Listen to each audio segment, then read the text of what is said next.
Bienvenue sur ma chaîne. Ici, on parle trading et développement personnel. Yes. Parce que pour réussir, il te faut maîtriser les marchés financiers et toi-même. Alors, si tu veux gagner intelligemment de l'argent, tout en renforçant ta discipline, ton mindset et ta Oh vision, my abonne-toi God. et deviens le stratège de ta propre vie. C'est toujours avec beaucoup de plaisir. J'espère que vous allez très bien. Bienvenue dans cette nouvelle vidéo.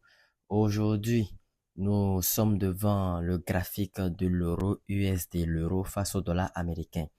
Et nous allons vous présenter une opportunité de swing trading. D'abord, juste avant de rentrer dans le vif du sujet, assurez-vous de faire le tour dans la description de mes vidéos. Vous y trouverez plein d'informations pouvant vous donner une valeur ajoutée. N'oubliez pas d'aller vous abonner à mon blog et à mes chaînes YouTube. Alors, ici, c'est l'opportunité de l'euro USD. Je vais pas tarder sur cette opportunité. La stratégie est la même. Déjà, nous avons un beau canal haussier suivi d'un double creux. Ici, c'est une figure de retournement. Alors, qu'est-ce qu'il en est? Nous pouvons remarquer ici que le marché a cassé la première zone. La première zone, non, pas notre zone d'action. Voilà, je vais noter ça la ligne de coup pour que tout le monde comprenne. Ça, c'est notre ligne de coup. Ligne de coup. Voilà, ça, c'est notre ligne de coup. Nous pouvons remarquer que le marché a cassé notre ligne de coup avec une forte impulsion baissière. Donc, voici la forte impulsion baissière qui a directement cassé la ligne de coup. Donc, voici l'impulsion baissière qui a directement cassé la ligne de coup. C'est ça que je viens de schématiser avec cette flèche-là. Voilà, tout simplement. Alors, qu'est-ce qu'il faut faire sur ce graphique? Soit vous avez le premier scénario que je vous ai dessiné, attendre le pullback. C'est pour ça que j'ai noté ici numéro 1, le premier scénario. Attendre le pullback avant de vous positionner. Soit vous attendez le troisième scénario ou soit vous attendez la quatrième scénario. Non, disons le quatrième scénario, autant pour moi. Donc, le premier scénario, c'est un pullback.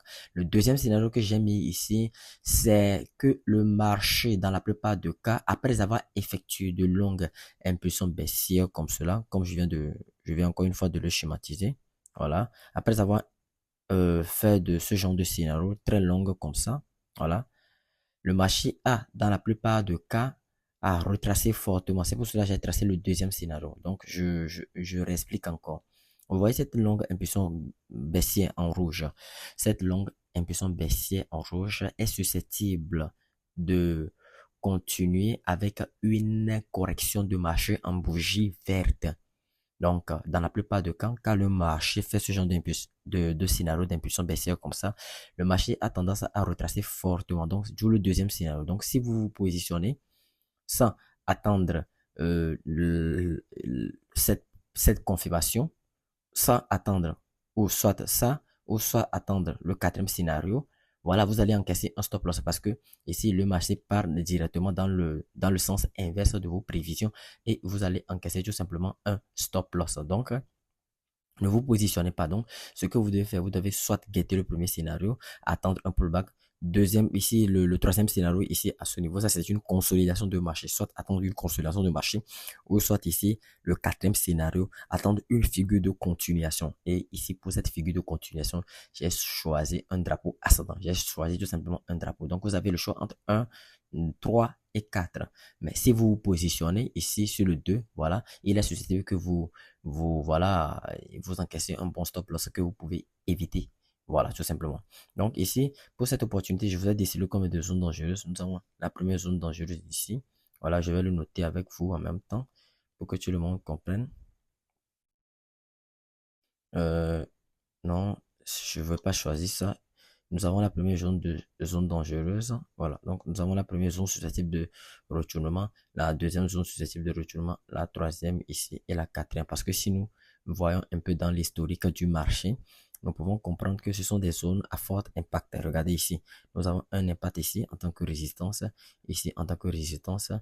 Vous pouvez clairement percevoir que ici, nous avons ici un impact ici en tant que support. Donc ici, c'est une zone de consolidation. Voilà. C'est une zone où le prix consolide voilà, entre la résistance et le support. Et ici également, c'est une zone où le prix consolide entre la résistance et le support. Donc ce sont des zones dangereuses.